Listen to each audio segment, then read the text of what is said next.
Hi, I'm Professor David Farina. In today's lecture, we're going to be talking about life in the universe, the search for extraterrestrial intelligence. Let's get started. So, last time we were talking, we discussed the use of something called the Drake equation to calculate how many intelligent, technologically advanced civilizations would be able to be present in the galaxy at any given time.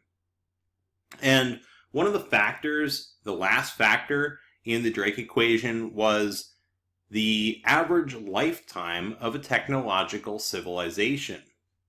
And once again, we don't have an understanding of what the lifetime of a technological civilization would or could be. We ourselves have only been around as a technologically advanced society for a number of years. And to be clear, spacefaring is less than 100 years.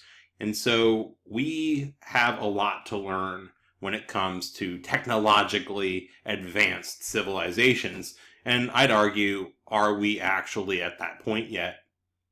So let's assume for a moment that a technological civilization can last 1,000,000 years. So in 1,000,000 years, there should be at least 1,000,000 such civilizations in the galaxy, spaced approximately 30 parsecs, or about 100 light years apart on average.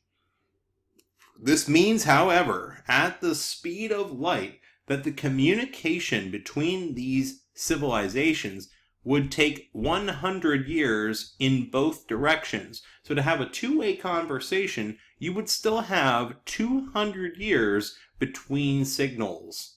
So if, let's say, I Love Lucy came on television, it would take 100 years to reach the closest intelligent civilization, and they would have to return that message, Lucy, I'm home, would take another 100 years to reach us. So you can see now how the ability to communicate at the speed limit of the universe, the speed of light, is still going to have a very challenging technological feat for us to have to get around. And in 200 years, will we still be listening for intelligent life out there? Who knows? Will the funding be there? Maybe, maybe not. So we humans have started to travel through the solar system, and as we send spacecraft and probes out through the solar system, and in some cases out of our solar system, we've done our best to try to provide an understanding of where we are and who we are. So in this plaque, you can see, was put on this Pioneer 10 spacecraft, we have some indications as to what humans are, both man and woman. We also have a position of the sun and earth with respect to other places in our local stellar neighborhood, and each of the endpoints here represent pulsars, which many scientists and sci-fi writers think would be a wonderful way to navigate through interstellar space, is by using pulsars as a means for getting our bearings, like a GPS system for interstellar space. And you can see here along each line we have some basic instructions of the repeating patterns of these pulsars. We also have some information about our solar system. So the Pioneer 10 spacecraft came from this world, the 1, 2, 3rd rock from our sun. This is our sun. This is Mercury, Venus, Earth, Mars, Jupiter, the planet Saturn, Uranus, Neptune, and at that time, Pluto, which has now been demoted as a dwarf planet. So we are trying to get the word out about who we are and what we're all about, so that maybe if a civilization were to pick this up at some point, they could find their way back to us.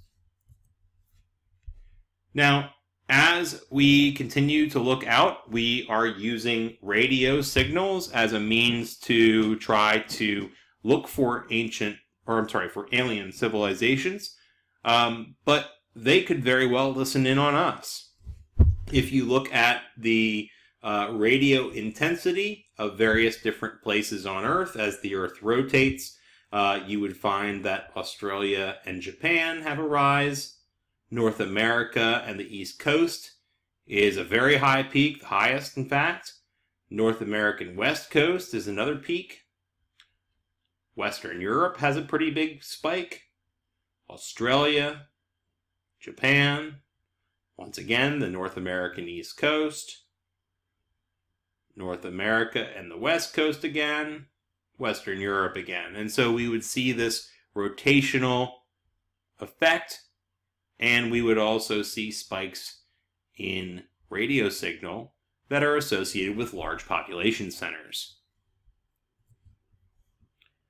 Now, one of the things that we do our best to do is to try to avoid the noise of the universe when we're searching for life. And what I mean by the noise of the universe is that in the radio spectrum, the naturally occurring signals by various different chemical compounds and by the cosmic microwave background radiation, which is basically the Big Bang, all of these produce background noise. And this is challenging when you're trying to search for data. The more noise you have in a signal, the harder it is to actually get good data.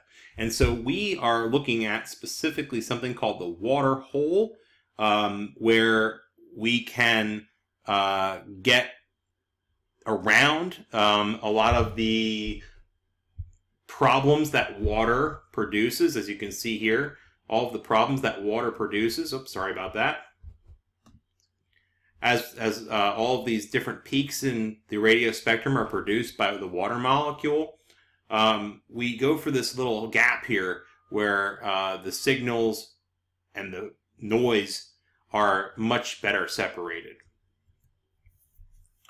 So here are some examples of some telescopes that are doing this search for extraterrestrial intelligence.